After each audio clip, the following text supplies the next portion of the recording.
नमस्कार, मी नामदेव वासपिल्ले. माझ्या यूट्यूब चॅनलवरती सर्वांचं स्वागत करतो. आज तर मराठा बांधव आपल्यासोबत आहेत, कारण की यांनी जे गावाकडनं हिंगोली जिल्ह्यात आमची व्यवस्था इकडे केलेली आहे यांच्या घरी. तर असे मराठा समाजाचे कार्यकर्ते जगन इंगोले पाटील आपल्यासोबत आहेत. तर तुम्ही कशाबद्दल व्यवस्था केली इकडची?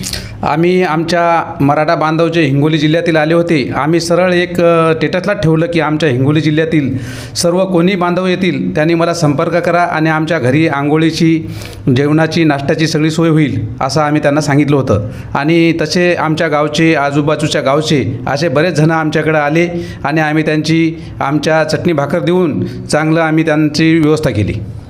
बरं, आरक्षण भेटलं तर जरांगे पाटलांचे आभार कसे व्यक्त करतात? आम्हाला आरक्षण भेटलं. आम्हाला तर पहिलंच जरांगे पाटलाच्यामुळं पहिलं 58 लाख नोंदीमध्येच आम्हाला आरक्षण भेटलं आणि त्याची परतसुद्धा आम्ही इथे काढलेले मीडियाला दाखवतो.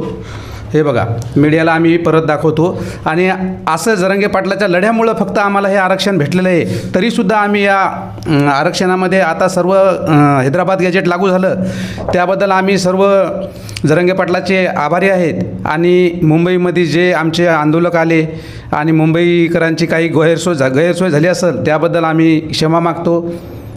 म्हणजे तुम्ही ओबीसीचे लाभार्थी ठरला आहात जरांगे पाटलांच्या आरक्षणाच्या या मोर्चामुळे आणि म्हणजे आपल्या याच्यामध्ये काय आरक्षणामुळे जे आंदोलन केलं, जे त्यांनी उपोषण केलं त्याचे लाभार्थी ठरला?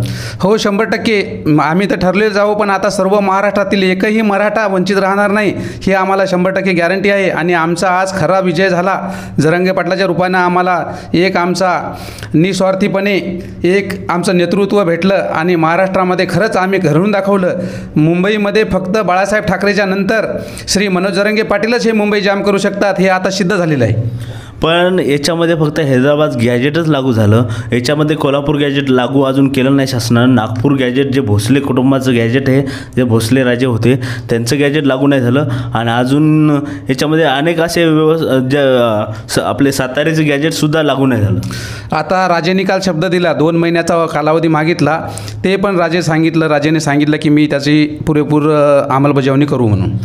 पण मराठा समाजाचं जे उपोषण चालू होतं जरांगे पाटलांचं, त्याच्या मधात आहे ना त्यांनी वेगळी सोय स्टार्टिंगच्या त्या 2 दिवसातही त्यांनी गावाकडनं अन्नधान्य येऊ दिलं नाही, त्यांची व्यवस्था होऊ दिली नाही. त्यांना वाटलं 2 दिवसात आंदोलन दडपता येईल, पण तसं नाही झालं.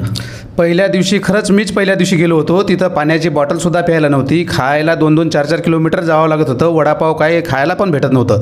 पण हा मेसेज सर्व आमच्या महाराष्ट्रामध्ये गेला आणि आमच्या मायमाऊलींनी तिकडून आम्हाला घरची शिदोरी पाठवली. आता ही घरची शिदोरी सर्व मुंबईकर खाऊ शकतात एवढी शिदोरी आमच्याकडे बाकी होती. आणि आम्ही पाणी बॉटलचे ट्रकच्या ट्रक पूर्ण महाराष्ट्रातल्या आमच्या मराठा बांधवांनी सोय केली. आणि सर्व बांधवांनी, मुस्लिम बांधव असो, सर्व जाती धर्मांनी, शीख बांधव असो, सर्वांनी आमची मुंबईला सोय केली. त्याबद्दल आम्ही खूप खूप त्यांचे आभारी आहोत. म्हणजे मुंबईला आता जरांगे पाटलांचं उपोषण संपल्यानंतर आम्ही आझाद मैदानावर पाहिलं की पाण्याच्या बॉटलाचे ढीगच्या ढीगभर उरले होते. ते कोणाचे तर ते मुंबईकरांना लोकांनी वाटले. हां, खरंच वाटले. त्या दिवशी पहिल्या दिवशी 50 रुपयाला एक बॉटल घ्यायचं काम पडलं आम्हाला. आणि नंतर हाच संदेश गावाकडे गेल्यामुळं गावच्या लोकांनी, सर्व जाती धर्मातील लोकांनी 1-1 रुपया कष्टाचा जमा करून इकडं मुंबईला पाणी असो, सुकाशिदा असो, काही चिवडा, काही फरसाण असो, केळी असो, फळं असो, शेतातले पूर्ण मुंबईला पाठवले. आणि आता ते सर्व मुंबईकर इथं खाऊ शकतात एवढे उरले होते इथं खाऊन. तर आपल्यासोबत हे जगन इंगोले पाटील होते. त्यांनी आपल्या नवी मुंबईत त्यांच्या घराच्या इथे व्यवस्थापन केलं होतं. तर आपल्यासोबत त्यांच्या घरी आपले सुकळी गावचे, शेनगाव तालुक्याचे आणि हिंगोली जिल्ह्याचे ग्रामसेवक सदस्य आहेत रामदास पाटील पाचपिल्ले. तर त्यांचं म्हणणं काय आहे, आंदोलनात ते प्रत्येक मोर्चामध्ये सामील झालेले आहेत. मामांनी फार व्यवस्था केली. जगनराव इंगोले पाटलांनी आंघोळ आणि जेवणा खाण्याची सर्व व्यवस्था केली सर्व.